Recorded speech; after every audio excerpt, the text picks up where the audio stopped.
Hey friends, welcome back to the channel. In this video, we're going to talk about 9 different ways that you can make passive income. And for each of those, I'm going to talk about how hard it is to get started, how hard it is to make $100 a month from it, and how hard it is to maintain once you've created the thing in the first place. For me and my business, these 9 different sources generate around $27,000 per week these days with varying degrees of passiveness. And obviously this has taken me like 8 years to build up, so don't expect to be hitting those sorts of numbers when you first get started. But this is the video that I wish I would have had when I started my financial independence journey many years ago. Let's go for it. All right, so when I say passive income, I always air quote it because there is really no such thing as passive income. There is no way to make money without doing anything at all. But when I say passive income, what I mean is that it's money that is not directly tied to one time. So let's say you were to write a book. If you write a book, you publish a book, that book is now on bookshelves.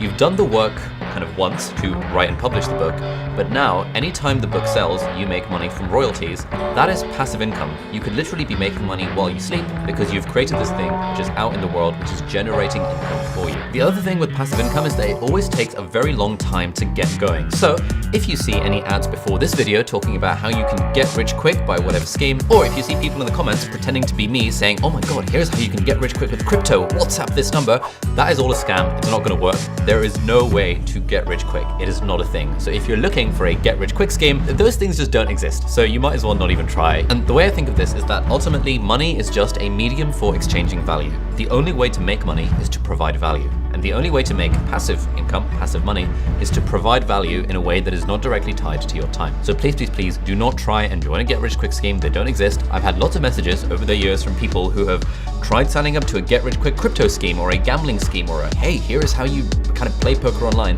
None of these things ever work. People always end up losing money. The only way to make money is by providing value. And so let's talk about the 9 different ways that you could provide value if you wanted to. Just before we dive in, I want to tell you that I've just launched my brand new Skillshare class about productivity for creators, how to start a successful side hustle. That's linked in the video description. Skillshare is sponsoring this video. I'll tell you more about Skillshare later on, but I want to plug my own class because I think it's genuinely really good and people really like it, and it will help you get tips on how you can start side hustles in your spare time. Anyway, let's get into the video. All right, so let's kick things off with investing in stocks and shares. And in this context, the way that we provide value is by offering up our money. Providing money and investing in a service is, in a way, giving a form of value. And so when we give our money to a company in the form of buying their stocks, it makes sense that we would get some kind of return for that investment. And we're starting with this because investing in stocks is the easiest way to make any kind of passive income. If you have any sorts of savings and they're sitting in a savings account earning 0.01% interest, they're not really doing very much for you. Whereas if you had those savings and put them in stocks, you could potentially be earning passive income from the money that's otherwise just sitting there. Now, I've got a whole video called The Ultimate Guide to Investing in Stocks and Shares for Beginners, which is going to be linked over there somewhere. So that is a solid half an hour long introduction to stocks and exactly how they work. But the thing that I recommend for most beginners as a non-financial advisor, and this is not financial advice, purely for entertainment purposes only, or so people say, or at least the thing that I do, is that basically all my money that's in stocks and shares is invested in index funds. Now, an index fund is something like the S&P 500. And when you invest, let's say $1,000 in the S&P 500, that basically means that your $1,000 is distributed amongst the top 500 biggest companies in the US. So, you know, weighted by how big they are. So like, you know, 2% of it would be in Apple, 2% in Facebook, 2% in Google, 2% in Microsoft. And then you probably won't have heard of the 500th company on the list, but basically all the big US companies you've heard of, you end up investing in all of them a little bit at a time. So if you want to get started with that, all you need to do is sign up to a stockbroker. If you're in the US, you can use Webull, I think. I've got a link in the description. If you're in the UK, you can use Freetrade or Vanguard. Basically, whatever country you're in, just Google the phrase best stockbroker platform, your country name, and you'll find something that works for you. And then it's very easy to be able to invest in an index fund. So within our famous side hustle assessment matrix, we're going to give the difficulty of starting a 1-star rating, 1 out of 5. It's very easy to get started with stocks. How hard is it to make $100 a month by investing in stocks and shares? Well, this kind of depends because it depends on the performance of the stock market overall. So in the last 12 months, from 2020 to 2021, the S&P 500 has actually increased by about 50%. That is a lot. It's like gone up by a solid 50% despite COVID and everything going on. So if in April 2020 you had invested $2,400 in the S&P 500, the fact that it's gone up by 50% means you would have made $100 a month. But obviously this is not the way to look at it because, you know, things can go up and down and the stock market has different levels of performance depending on what time period you're looking at. But if we average out the last 30 to 50 years, the S&P 500 has had a roughly 10-point-something% return, which means every year, on average, over the long term, it goes up by around 10%, this is not inflation adjusted for any economists among us. And so if we do some back of the envelope calculations, if we want to earn $100 a month passively through stocks and shares, we would need around about $12,000 invested in the S&P 500 to make that 10%, $1,200 a year, which is $100 a month. But as I talk about in that video about stocks, over time we have compounding. And so if you put in $7,500 in the S&P 500 and you left it there for 5 years, then 5 years later, you would be making roughly $100 a month if we go by this very average figure of 10% a year. Or if you invested $5,000 in the S&P 500, then 10 years later, you'd be making $100 a month in purely passive income, again, assuming the 10% average. So overall, how hard is it really to make $100 a month in passive income from stocks and shares? Well, it kind of just depends on how hard is it for you to make $5,000, $7,500, or $12,000 in savings and put them into a stock market index fund. And crucially, this is money that you shouldn't need to touch in the next 5 to 10 years at least. So basically, how easy is it for you to make that sort of money? Obviously varies massively depending on which country you're in and what your circumstances are and what your job is. But if you're in the UK or the US, where the median kind of average salary is around about $50,000, something like that, then again, depending on your circumstances, it's not that hard to get $10,000 in savings. Obviously, if you're supporting a family of 15 people on $50,000, it's different. If you're a single person, again, it's different. But I'm gonna give this roughly a 3 out of 5 star rating for difficulty of getting $100 a month. Obviously, if you live in a country like India, where the average salary is $3,600 a year, it's very, very difficult to make $10,000 in savings overall. And finally, the third category in our side hustle assessment matrix is how hard is it to maintain this income once you've set it up in the first place. And we're gonna give this a 1 star out of 5 because once you've got the money in, you just like set it and forget it, and it's not that hard to maintain. There are other sources of passive income that require higher degrees of maintenance over time, but stocks and shares is a very, very easy way to make passive income. And to use my personal example, these days, my stocks and shares portfolio, which I've been investing in since 2015, is now worth around about $350,000. And the vast majority of that is in the S&P 500 index fund. Now, I can't be bothered to work out the actual inflation adjusted returns for that, but again, if we assume a very, very rough average of 10% a year, then that averages out to around $682 per week in purely passive income. All right, idea number 2 for generating passive income is to start a YouTube channel. This is something I specialize in because I'm here on YouTube, and I actually teach a course called the Part-Time YouTuber Academy, linked in the video description, where I teach people how to do this sort of thing. So let's use our side hustle assessment matrix and we'll talk about this. How hard is it to start a YouTube channel? Well, I'm gonna give this 1 out of 5 stars because it's actually very, very easy to start a YouTube channel. You just go on youtube.com, you click create a channel, and you can upload videos by just filming with your phone and uploading it. In reality, it's a lot harder to make good videos, and making good videos is how you grow on YouTube. But getting started on YouTube is very, very, very straightforward. The real question is, how hard is it to actually make real money from YouTube? So again, let's say we want to make $100 a month in passive income. What does that look like? Well, firstly, to be eligible for monetization on YouTube, you need 1,000 subscribers and 4,000 hours of watch time. It took me 6 months and 52 videos to get my first 1,000 subscribers. And if we look at the averages, it actually takes on average 90 something videos to get to 1,000 subscribers. So that's quite hard. If you're thinking you're going to start a YouTube channel and start making money from day one, that's basically not going to happen. It took me 52 videos, 6 months to get there.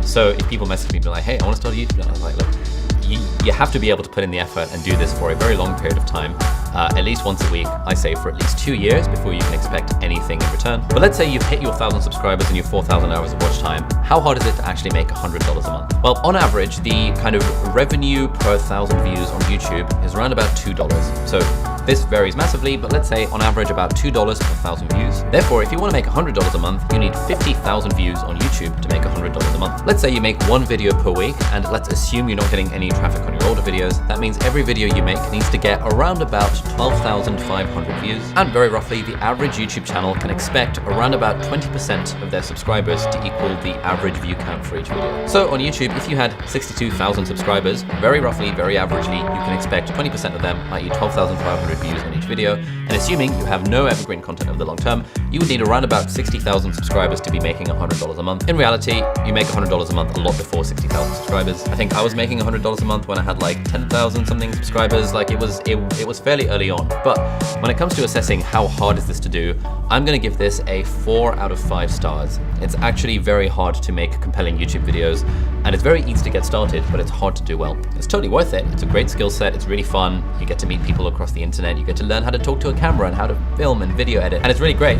but it's very hard to actually make money from YouTube. Finally, in terms of effort to maintain, like actually getting that first 1,000 subscribers is a lot harder than keeping it growing. Because once you've got 1,000 subscribers and once your channel is growing, it means you've landed on a formula that works. And so maintaining it then becomes easier than starting from scratch. And so in our side hustle assessment matrix, we're going to give maintenance of a YouTube channel passive income stream to be around about 2 out of 5 stars. To use my example, I made 70 videos before I started making any money from YouTube AdSense. And these days, the YouTube channel makes around about $12,000 a month in passive income from YouTube AdSense. Now, again, this is not entirely passive because I keep on uploading new videos, but actually the bulk of the amount of money that we generate from ads is from older videos rather than videos that were uploaded this month. So with that caveat, $12,000 a month passive income is around about $3,000 a week thanks to this YouTube channel and thanks to you guys for supporting it and all that stuff. There are other ways of monetizing YouTube like brand deals and like selling merch and this all other sort of stuff, but it doesn't really count as passive income through YouTube, which is why I'm not including this in this side hustle assessment matrix. Idea number 3 for making passive income is to start a podcast. This is generally easier than starting a YouTube channel, although growing a podcast is a lot harder than growing a YouTube channel because podcasts themselves don't really have a algorithm that's helping them grow. In fact, a lot of podcasts grow by having a YouTube channel, which is kind of weird. Right, so how hard is it to start a podcast? Well, again, 1 out of 5 stars. It's very, very easy to start a podcast. Go on anchor.fm and you can literally use your phone and you can pass your phone around between you and your friends and you can start a podcast. You can use a website called riverside.fm that I've recently invested in as an angel investor. Riverside makes it very easy to record remote podcast interviews. It's very, very easy to start a podcast. But how hard is it to make $100 a month in passive income from a podcast? Well, again, this is not quite passive income because the way podcasters make money is by relying on brand deals. There is no YouTube AdSense for podcasts. And so you need a sponsorship or a brand deal to make any money for your podcast, generally speaking. And apparently you can expect to make around $18 for a 30-second ad in a podcast and $25 per 1,000 views or 1,000 listens for a 60-second ad. So if you want to make $100 a month, and assuming you have a stream of sponsorships who are giving you that level of sponsorship deal based on your download numbers, you would need around 1,000 downloads per episode if you have a weekly podcast. So you would have 4,000 downloads a month. And if you're putting a 60-second ad in there for $25 per 1,000 views, that would make you around about $100 a month by having 1,000 downloads per episode and 4 episodes per month. This begs the question, how hard is it to get 1,000 downloads per month? Well, it's a lot harder to get 1,000 podcast downloads per month than it is to get 1,000 YouTube views per month because, again, YouTube has so much distribution built in. It's different to podcasts. Also, loads more people are on YouTube than on podcasts. But if we look at the stats, then it's the top 20% of podcasts in the world that get, on average, more than 1,000 downloads per episode. To use a friend of mine as an example, my housemate Sheen started her own podcast around 5 months ago. There will be a link to that in the description if you want to check it out. And on average, her podcast gets round about 400 to 500 downloads per episode. This is not bad at all, especially considering she started 5 months ago and had 0 audience when she started, so she didn't have the unfair advantage that I did when starting my own podcast, for example. And because she's just launched season 2 of her podcast and has just started posting videos about it on YouTube, that will really help the podcast grow. And I'm pretty sure that in the next 6 months, she'll be getting to a point where she can quite easily make $100 a month from her podcast. So going back to our side hustle assessment matrix, starting a podcast, 1 out of 5 stars. Making $100 a month, I'm gonna give that a 3 out of 5 stars because it's hard, but not as hard as maybe monetizing on YouTube where you have this minimum threshold. And finally, maintenance, well, it's not really passive income because you do have to keep on making podcast episodes because the brand deals are associated with that. But again, once you've stumbled on a formula that works, once you know how to be a podcaster, it's easier to continue going once you've already gotten started, as is the case with most things. And so in terms of maintenance of the podcast, I'm gonna give that 2 stars. To use me as an example, so me and my brother have a podcast called Not Overthinking, link in the video description if you want to check it out. But we make around about $625 per week from the podcast overall, from brand deals and from our membership. All right, so idea number 4 for generating passive income is to become an affiliate marketer. Affiliate marketing means that you are selling other people's products, but you're getting a percentage of the sales from those products. Now, apparently, 48% of affiliate marketers globally earn $20,000 a year, which is $1,660 a month, which is actually not bad at all. Like, people are doing very well with affiliate marketing overall. So how hard is it to get started with affiliate marketing? Well, I'm gonna give this a 2 out of 5 stars. Basically, you can just sign up to an affiliate program like Amazon Associates. So Amazon have their own affiliate program, which I think is probably the biggest in the world. And then once you have your little special links, you can post those on your website or on Twitter or on social media or whatever. And if people buy the product through your link, or in fact, buy any product on Amazon through your link, you'll get like some tiny percentage of the sales. So pretty easy to get started with affiliate marketing, but how hard is it to make $100 a month? Well, this is actually kind of hard. So let's say you had a product that was $50 that you were trying to sell and you were getting 5% commission on it. That would be pretty good. standard. Amazon doesn't offer nearly as much as 5%. It offers like 2 or 3%, something like that. And let's say your average conversion rate, i.e. people visiting the thing versus people actually buying the product after visiting the thing, let's say that's 1%, which is pretty reasonable for a conversion rate.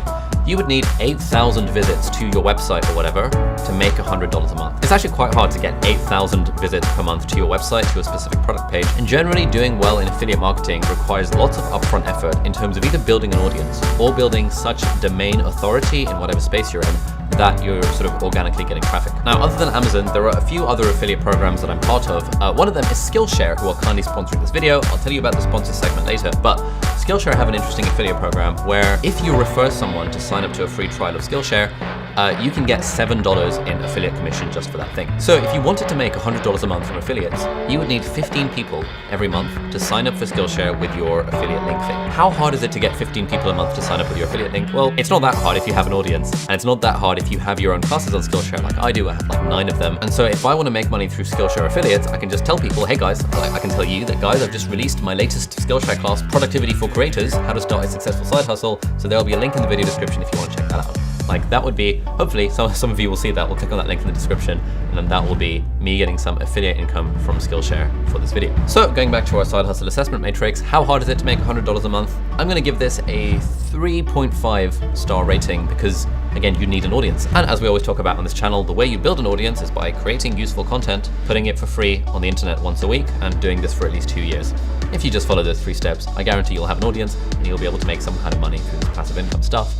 But that's quite hard to do. No one sticks to it for at least 2 years, so we'll give that a 3.5 star rating. But the good news is once you've created it and once you've started making money from affiliates, it's actually quite easy to maintain, because especially if you have evergreen content, the sort that isn't relying on like current affairs or the latest news, the sort that people might search for over a long period of time, this becomes like relatively reasonable passive income. Now, if we look at me and my business, these days from Skillshare, we make around about $11,000 per month in affiliate income, which approximates to around $2,750 per week. And from Amazon, on average, like it's around about $450 a month from the Amazon UK store, and a little bit more from the US and Canada. All right, method number 5 of making passive income is by selling digital products. Now, these are products that you create once, like an ebook or a download or an app or something like that. So you create it once and then you can sell it multiple times, because selling digital products doesn't usually have any cost associated with it. One really good example is this guy called Traff, who I follow on Twitter, who made an iOS 14 icon set and sold it for like $30 a pop a few months ago, and ended up making, I think, like $300,000 in the course of like a few weeks, just because loads of people around the world wanted to buy his icon pack. So he put the work into creating the pack, and now he's selling it for lots of money. Another example is my YouTuber friend Oliur, who has made, as he says, $700,000 from selling his website Tumblr themes since 2014. So he made the website themes for Tumblr, he sells them, and he makes $700,000 on average, well, overall, since 2014. That's pretty cool. So how hard is it to get started making digital products? I mean, anyone can write an ebook. An ebook counts as a digital product. So I'm gonna give this a 2-star rating, 2 out of 5 stars. But obviously, like, again, money is an exchange of value. So the thing that you're selling, you have to be providing enough value to compensate, to make up for the price that you're selling it for. And that's often quite hard, especially if you don't have any experience in this sort of field. And how hard is it to make $100 a month? Well, you know, it's very easy to create an ebook, but it's a whole different ballgame trying to get people to actually buy your ebook, or buy your icon set, or buy your app, or buy your website themes. And because the market around this stuff is so competitive, like, you have to be genuinely really good to get people to buy your stuff. And the way you get people to pay you money for something is that you identify a problem that they have, you solve that problem, and then you charge money for it. And if you can do those 3 things, then it's, you know, I wouldn't say it's easy to make $100 a month, but it's very doable to make $100 a month. You just genuinely have to have something that solves a pain point that other people are willing to pay for. So we're gonna give this a 3 out of 5 stars to make $100 a month from selling digital products. And finally, in terms of maintenance, we're gonna give this a 2 out of 5 stars, because usually you do have to maintain your product a little bit, but it's often easier to do. Like, it's much easier to maintain a product than creating a product in the first place. Idea number 6 for passive income generation is to create an online course. Now, online course is sort of like a digital product, but generally online courses are in video format. In fact, this whole video is so long, it could basically have been an entire online course. Maybe I'll do one about this very topic. And in terms of getting started, we're gonna give the starting difficulty a 2 out of 5 stars. Because it's not that hard making an online course, but generally you do need to know how to do video. So, you know, you actually could film an online course on your iPhone or phone, whatever phone you're using. If you're one of those Android heathens, stick your phone on the side, talk to the phone, teach something. So it's not hard creating one, but in terms of making $100 a month, again, at that point, your course needs to actually be good. And the only reason people will pay for it is if the course is actually good. Now, you can avoid having to charge for your online courses by using a website like Skillshare, who are very kindly sponsoring this video. I have tons of classes on Skillshare. I think we've got 9 on them in total. I've been teaching on Skillshare since September 2019, and I've actually just released my new online class called Productivity for Creators: How to Start a Successful Side Hustle, where I teach you the ins and outs on how you can, well, create your own side hustle in your spare time without quitting your job. If you want to check this out, then the first 1,000 people to click the link in the video description will get 30% off the annual Skillshare premium membership. This is actually a really good deal. I pay for Skillshare. I've been paying it for years, even after I started teaching on it, because it's genuinely a fantastic place to learn stuff. They've got thousands of classes on all sorts of other topics, but you should definitely check out mine, like the 9 that I've got. There are 3 around productivity now, like the fundamentals of productivity, the sort of productivity equation, which is how I think of productivity, and productivity for creators. I have 2 on how you can study for exams if you're in school, if you've got exams to prepare for. Those apparently are really good. They've got very high ratings. And if you've already had a free trial of Skillshare, then you can still use that offer, that if you're one of the first 1,000 people to hit the link in the video description, you will get 30% off the premium membership. So you can check out my class, which I have to say is pretty good. Anyway, thank you Skillshare for sponsoring this video, but genuinely, Skillshare is a great place to teach stuff because you can teach things on Skillshare without directly having to charge for them, which is why I love putting my courses on Skillshare. It's kind of like having something on Netflix in that the end user does not have to pay directly for the product. And the other nice thing about Skillshare is that it's like it's sort of like YouTube in that anyone can upload a class to Skillshare provided it meets certain quality requirements. And so it's a lot easier than having to make your own website and create your own courses platform and all that kind of stuff. So pretty easy to start. We're going to give this a 2 out of 5. But how hard is it to make $100 a month from teaching online courses? Now this kind of depends. If you're going down the Skillshare route, then to make $100 a month on Skillshare, you need around about 1,700 minutes of watch time, which is 28 hours of watch time. So if you have a 1-hour class on Skillshare, you need 28 students to take that class every month and watch it with a premium membership, roughly, very broadly speaking. And that will give you round about $100 a month. At least those are based on my figures over the last 2 years of being on Skillshare. Now, how hard is it to get 28 people a month watching your class? Well, if your class is actually pretty good, it shouldn't be too hard to get 28 people a month watching it. If you have an existing audience, it's very easy to get 28 people a month watching it because people already know, like, and trust you, hopefully. And so they'll watch your stuff and give you a shot because you've already built that goodwill with them. But the nice thing about Skillshare as a platform is that they have like their own algorithm. So the good stuff rises to the top. So if you genuinely have a really good class and you put it on Skillshare, then even if you don't have an audience, there is still a high chance that if the class is actually good and people watch it a lot and people recommend it and give it high ratings, it will rise to the top and it will start getting recommended to people who find it on the Skillshare homepage or who search for it specifically. The other way of making $100 a month from a course is to just charge $100 for a course. And then if you do that, you just need 1 sale every month. So how hard is it to get 1 person a month to buy your course? Well, again, if it's good, you know, the world of online education is exploding so much. Every year, more and more money is being spent on online education, especially with the whole pandemic stuff. So if you have a valuable skill that you can teach, I think courses are one of the best and one of the best ways of making passive income, because it's fun to create a course, you can teach stuff, you don't need that many technical skills like making a website or anything like that. Just shove it on Skillshare, and then people can take your course and learn on the internet, and like, you know, it's just cool overall. And the nice thing is that once you've made the course and once you're making $100 a month from it, maintaining that level is actually quite easy. We're going to give that a 2 out of 5 stars because generally you don't need to update the course that often, and you can do that once in a while. And you just need to make sure you're getting a reasonable amount of traffic to it, and hopefully that traffic will grow over time. These days, the vast majority of my online courses, at least the very passive ones, are hosted on Skillshare, and it's kind of ridiculous, but these days they make around about $60,000 to $65,000 per month in purely passive income. Like, I literally do nothing for my Skillshare classes once I've made them, other than reply to comments and other than occasionally plug them in videos. And that's like $60,000 a month in passive income. That means this is around about $15,000 per week, and this makes up the bulk of the $27,000 a week that this business currently generates in purely passive income. Idea number 7 for passive income is by creating some kind of paid membership or community model.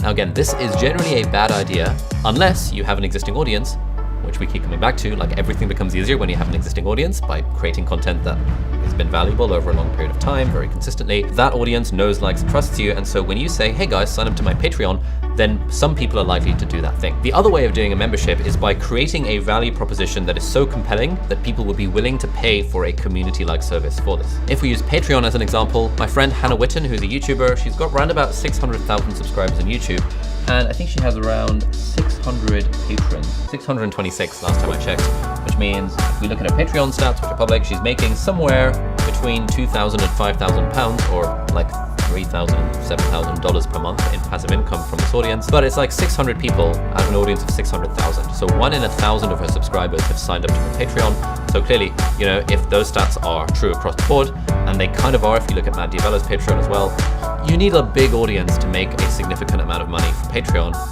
Again, this sort of depends on how much you're charging for them and exactly what value you're providing. Another example of a paid membership community is my friend Oliur, who runs a website called Nest Labs, and they have a paid membership community, which is $5 a month. And she started this in summer of 2019. She had 0 audience at the time, and she just wrote 100 blog posts over 100 working days and built up an audience, such that in March 2020, when she launched a membership, she had some paying members for it initially. And I think last month, she's just passed $100,000 a year in annual recurring revenue, which is pretty awesome from something that started less than 2 years ago. So how easy is it to start a membership program? Well, it's actually very easy. We can give this a 1 star because it's very easy to start one. You just make an account on some kind of membership platform like Patreon. But to make $100 a month, you need to provide $100 a month worth of value. And that's actually quite hard to do. We're gonna give that a 4 out of 5 stars. But the nice thing is, again, once you've got that formula, once you're making $100 a month, it's actually a lot easier to maintain it, because the way the economics of membership communities work is, provided you keep showing up and providing value in some capacity, you know, people have already signed up for the thing, so it's not too hard to maintain that level of support that you're offering them. For this business, we have a membership community for our part-time YouTuber Academy for the alumni, which is called the Part-Time YouTuber Inner Circle.